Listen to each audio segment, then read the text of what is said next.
Good morning, y'all. It is Friday. I'm always pretty sure what day it is, but I never know for certain. Anyway, I'm on my way to see the dentist. Now, dental, when you're on a fixed income, as y'all know, is very hard to get sometimes. I called because I had a specific problem, and of course they couldn't see me for that, but they did get me an appointment for a checkup and a cleaning. Now y'all, when I had insurance, I was right on those appointments all the time. Having been a dental assistant and having managed dental offices before, when I was pretty young, you learn that you really need to take care of your teeth. Now, when I was a kid, I developed cavities in two of my bottom molars. Now, I had some pain in one of them. But of course,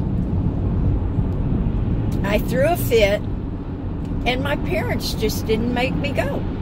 I was terrified, y'all. I was terrified of doctors. I was terrified of needles. But you know what? No matter how scared my children might have been, their health care was so important. And my children always went to the dentist. They always went to the doctor. Why my parents didn't do that, I don't know. But these two bottom molars were decayed all the way out. It was kind of like a little crater. When I finally went to a dentist, when I was 21 years old, you guys, I was married to my first husband, and he was in the Army, and we had military insurance. Well, I finally got up the courage to go. I will not forget him. His name was Dr. Ring, and he was a young guy. And he was so sweet and so patient and really understood my fear. He was so awesome. So anyway, he told me that the reason that I was not having any pain with these molars is because they had reached what they called back then a self-cleansing state. They had gotten a hard surface over them, and it kept them from causing me a lot of pain. So I was very, very fortunate. Now, when I went to him and I had my checkup, those were the only two things wrong that I had in my whole mouth. He said, "You've got very strong teeth," which I was very thankful for that. So this one, we started on this one first, and he did a root canal, and I got a crown. This one, he did the root canal on, and he put a temporary crown on there. Now, my husband got orders to go to Germany, and after 6 months, we decided we could not be apart any longer. So y'all know, I took my older son, who was about a year and a half old at the time, and we went to Germany. Now, when we got there, I got an appointment, and I wanted to get the crown on this molar. Well, I went in, and the dentist shot me up with Novocaine, which I still trembled at those shots, you guys, but they really don't hurt. They're just a prick. But anyway, which I could say, y'all, that fit some of the dentist. It just does. But anyway, I didn't get numb. I sat in the waiting room finally for over an hour, and he sent me home. And he said, Deborah, if you get numb, you get yourself right back here, and we will fit you in. So I said, okay. Never got numb.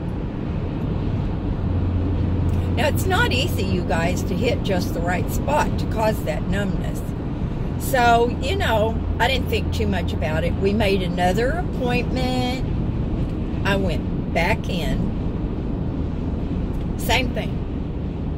He goes, I don't know why you are not getting numb, why I cannot numb you up.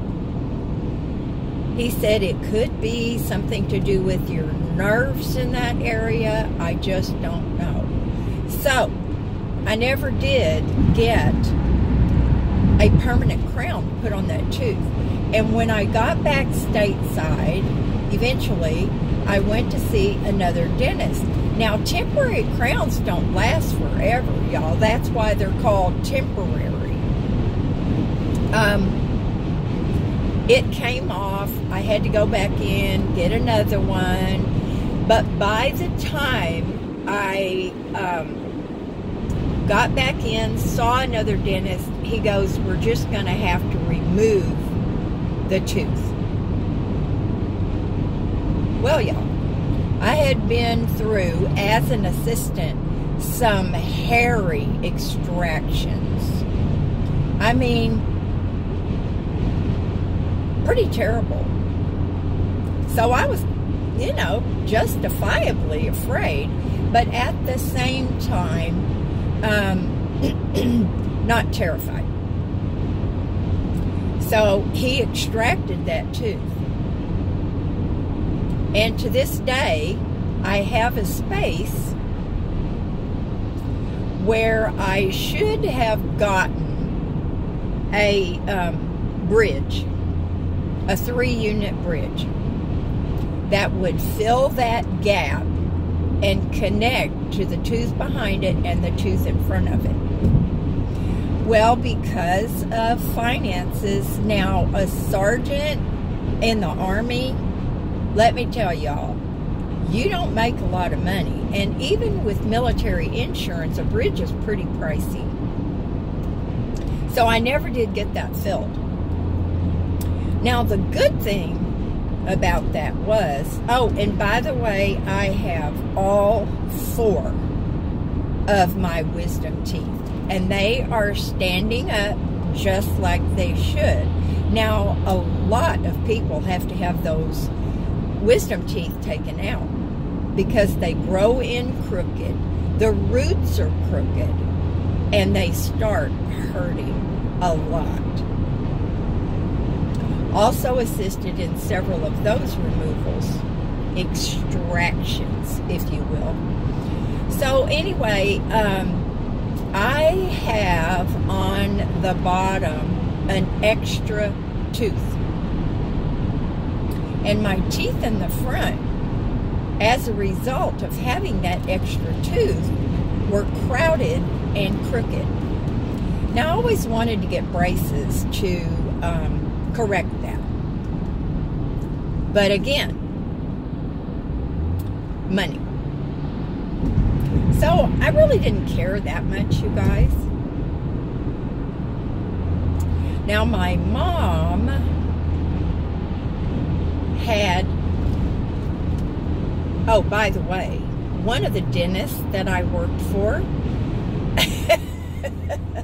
Dr. Easterling, who was 80 years old. And he was on his 3rd generation of patience. He said to me one time, "You know, Deb, I love working on you. Your mouth is so big, I could actually go in and sit on your tongue." Y'all, I mean, I've had some people say some things to me, but I mean, never truer words were spoken. Y'all know I do have a big mouth. Very big. In more than one way. But anyway, my mother, when I was really young, had this condition that they used to call, and I don't know if they still do or not. I'm sure I'm going to find out at this dental appointment. But they used to call it pyorrhea. Now that is where, I believe, your gums recede and loosen up. And it causes you to get spaces between your teeth. Now y'all have noticed, I'm sure, that I have a space over here between the very front tooth and the tooth next to it. And now that space is getting bigger.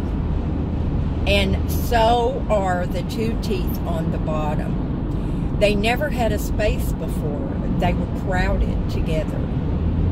And now they are getting a bigger space between them. And I have a tooth right over here. And y'all, I don't remember what these teeth are all called now. It has been so many years since I have worked in a dental office. But the gum on this tooth has receded so much.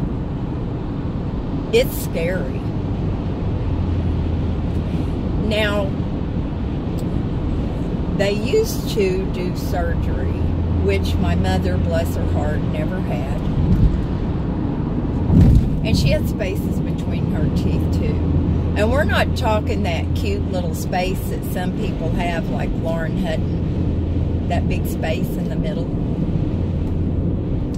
But anyway, they do surgery on your gums, and they stitch them to tighten them up.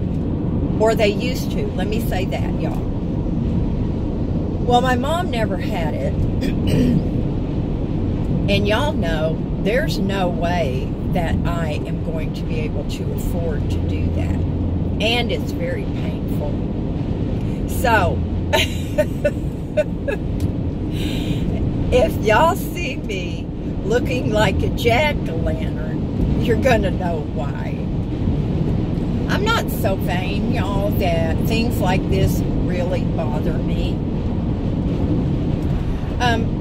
I used to wish that I could get braces, though, to really straighten up my teeth so I'd have a beautiful smile. Now, my teeth, you guys, used to be so white.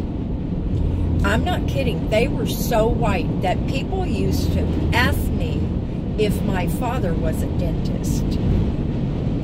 They're no longer white like that. But anyway, that's what I'm doing today. And then I hope to meet up with Mary Jo. The dentist is not going to be my fun thing today, y'all. But seeing Mary Jo is. Now, y'all, I just put out a little video about our friend Michelle, who suffered a very, very traumatic experience when she was very young. It was horrible.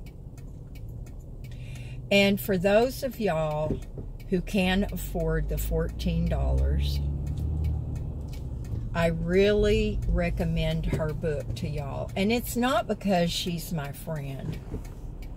Not at all. It's because it is a book that's well written. It took her years, y'all, to write this book. Years. She would start and then she would stop. It was so painful for her to write this book, but she felt like she was led to do that by God.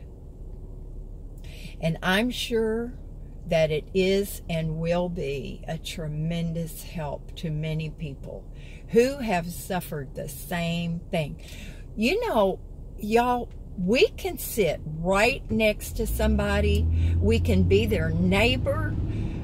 They can be one of our very, very close friends. I did not know this had happened to Michelle until we were sitting at Mary Jo's table one day.